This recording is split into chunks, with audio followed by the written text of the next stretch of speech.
వందే మాత్రం. నేను మీ journalist Navata. Welcome to our channel. దేశంలో మిగతా రాష్ట్రాలు వేరు, తెలంగాణ వేరు. తెలంగాణ ఉత్తి పుణ్యానికి రాలేదు, బలిదానాల మీద, ఆత్మత్యాగాల మీద వచ్చింది, ఆశయాల సాధన మీద ఏర్పడింది. అందుకే తెలంగాణ అంటే ఒక పౌరుషం, తెలంగాణ అంటే బలమైన ఆశయం, తెలంగాణ అంటే పిడికిలి బిగించిన నినాదం. సంబంధ వర్ణాలు రోడ్ల మీదకి వచ్చి ధర్నాలు, నిరసనలు, మిలియన్ మార్చులు, వంటావార్పులు చేస్తూనే తెలంగాణ ఏర్పడింది. అతడు తెలంగాణలో నాయకులు మాట్లాడుతున్న మాటలు చూస్తే జాలి కలుగుతుంది. తెలంగాణలో మర్యాదలు ఎక్కువగా ఉంటాయి, వ్యక్తిగత గౌరవానికి భంగం కలిగితే తిట్టే తిట్లు కూడా అదే స్థాయిలో ఉంటాయి.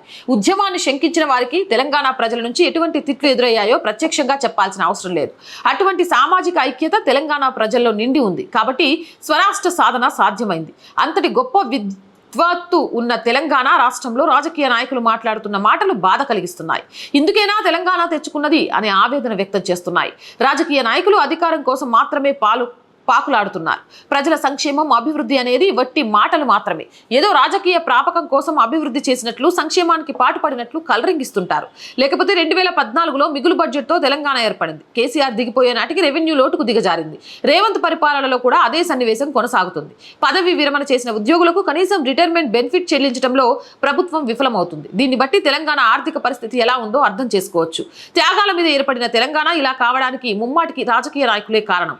అధికార స్వార్థం, భారీగా వెనుకేసుకోవడం వంటి వాటి వల్ల తెలంగాణ సంపద మొత్తం రాజకీయ నాయకుల జోబుల్లోకి చేరింది. మద్యం అమ్మకాలు కనుక లేకుంటే తెలంగాణలో ఉద్యోగులకు వేతనాలు ఇచ్చే పరిస్థితి కూడా లేదు.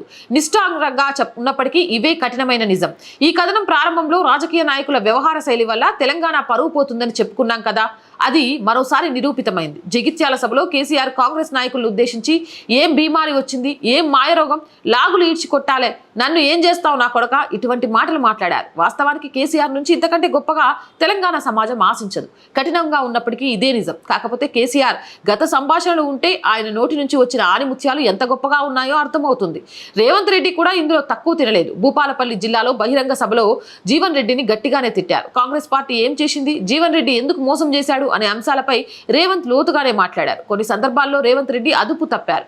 ఇక కేసీఆర్ ని కూడా అదే స్థాయిలో విమర్శించారు. కర్కోటకుడు అని సంబోధించాడు, పాపాత్ముడు అంటూ మండిపడ్డాడు. కేసీఆర్ లాంటి ద్రోహిని వదిలిపెట్టి సవాల్ లేదని శపథం చేశారు. అటు రేవంత్ రెడ్డి, ఇటు కేసీఆర్ సీనియర్ నాయకులు తిట్టుకుంటూనే రాజకీయం అంటే అంతకు మించిన మూర్ఖత్వం ఉండదు. వ్యక్తిగత కోపాలు ఉంటే నేరుగా తీర్చుకోవాలి. అలా కాకుండా జనాన్ని ప్రభావితం చేసే విధంగా మాట్లాడటం ఎందుకు? రాజకీయాలంటే వ్యక్తిగత కక్షలకు వేదికలు కావు. విధానాల పరంగా నేతలను విమర్శించాలి, ఏవైనా తప్పులు చేస్తే ఎండగట్టాలి, అక్రమాలకు పాల్పడితే న్యాయస్థానాలకు ఈడ్చాలి. అలా కాకుండా ఇలా తిట్టుకోవడం, వ్యక్తిగత దూషణలకు పాల్పడటం ఎటువంటి రాజకీయాలకు నిదర్శనమో కేసీఆర్, రేవంత్ రెడ్డి చెప్పాలి. ఇటువంటి రాజకీయాల కోసం కాదు తెలంగాణ తెచ్చుకుంది అని మనం గమనించాలి. మోర్ వీడియోస్ కోసం ఆర్ గ్రూప్ ఆఫ్ ఛానల్స్ ని వెంటనే సబ్స్క్రైబ్ చేయండి. రోజు చెప్తుందేనండి, our voice, our political, our సంస్కృతి, 3 మన ఛానల్సే. So please subscribe our channels. Content బాగుంది అనిపిస్తే లైక్ చేయండి, షేర్ చేయండి. అండ్ ప్రతి వీడియోకి సంబంధించి మీ అభిప్రాయాన్ని నిస్సంకోచంగా కామెంట్ చేయండి. ఆర్థికంగా ఆర్ వాయిస్ ఈరోజు చాలా ప్రాబ్లమ్స్లో ఉందండి. దాన్ని నిలబెట్టాల్సిన బాధ్యత మీ మీదే ఉంది. మిమ్మల్ని నమ్ముకొని మాత్రమే ఈ ఛానల్ నడుస్తుంది. కాబట్టి ఆర్థికంగా ఆర్ వాయిస్కి సపోర్ట్ అందిస్తారని ఆశిస్తున్నా. ఆర్థికంగా సపోర్ట్ చేయాలంటే సబ్స్క్రిప్షన్ పక్కనే జాయిన్ అనే బటన్ ఉంది.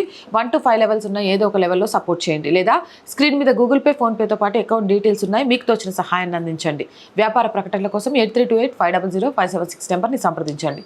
జై హింద్, జై భారత్.